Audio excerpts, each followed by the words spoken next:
The Free State Agriculture Department has warned the public not to swim in the Krugersdrift Dam, situated on the R64 between Bloemfontein and Dealesville. This follows reports of cases of suspected Bilharzia infections between February and March 2025. Two revelers who recently swam in the dam presented with symptoms consistent with the parasitic infection. Bilharzia is not common in the Free State, but experts have warned that climate change could lead to the relocation of environmental diseases. Dr. Nisa Ayob of Northwest University joins us to expand on this. Dr. Ayob, a very good evening to you. Thank you so much for your time.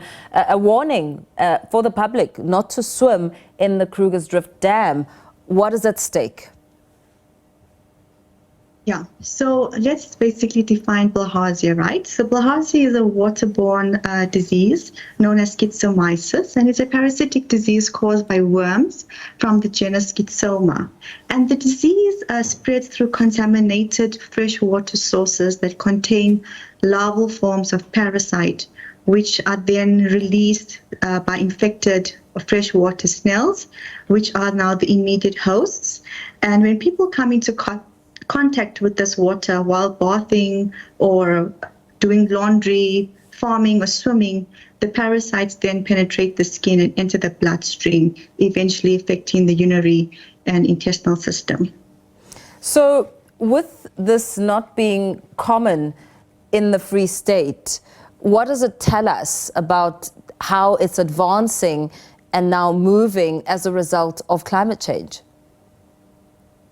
Yeah, so we were very fortunate enough to do a study on the impact of climate change on the future distribution of these schistosoma transmitting snails.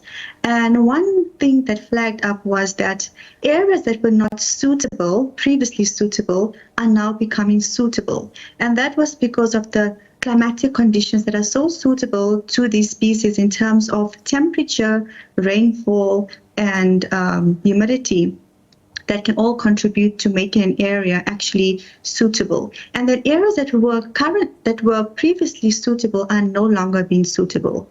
So there's a climatic change in the distribution of these species. And when it comes to the symptoms and the risk factor, what are we looking at here? Because, you know, people swim and it starts to, you know, infect them. Yeah. How does it impact one? Right. The symptoms depend on the different species of the schistosoma, but the common ones will include like the acute stage. So skin rashes, you'll get the chills, the fever, the muscle aches, and then you'll have some sort of abdominal pain, diarrhea, blood in the stools, or blood in urine, painful urination, and then bladder damage. And then to the chronic infections, kidney and liver failure, reproductive health issues, and in children, because we do know that sometimes in the summertime, children enjoy swimming, and so that can cause some sort of cognitive impairment in the children, yes. And in terms of, you know, what to do, and really just getting an understanding of whether or not it's safe to either consume or swim in the waters, is there anything specific that one has to look out for, or is this warning being issued to the public not to swim in the Krugersdrift Dam at all, because there's certain sections which are affected or supposedly affected? Definitely. Look, I think it brings back to the lack of awareness amongst the people regarding the disease, and many affected communities do not recognize this disease or the impact of this disease. And if they do recognize the impact, they do not have access to treatment. So it's very difficult to pinpoint and say whether or not you can swim or cannot swim. It's a dam, it's a large body of water, and so certain parts of the dam could be infected. And so I think testing should be then taken place to see whether or not is it the dam.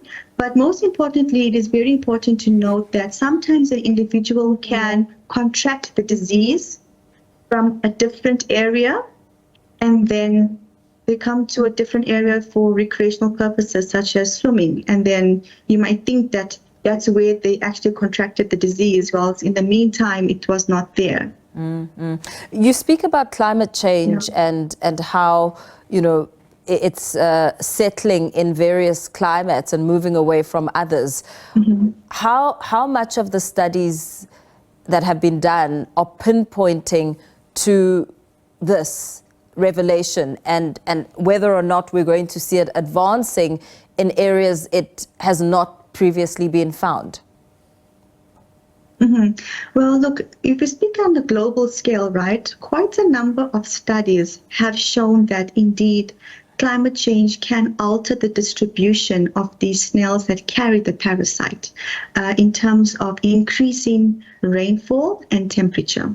So in our study that we identified that there are expanding risk areas that are newly suitable. So in the higher altitudes and cooler regions such as the Drakensberg regions and the Central Free State, those are the areas that are becoming suitable as temperatures are rising and with increase in rainfall as well. However, when we're talking about an increase in rainfall, we don't speak about flooding events, because as soon as there's a flood event, what happens then is that the snail species, they lead to mortality due to the fast-flowing water. And in terms of prevention, what would you advise? So look, I've got a couple, right?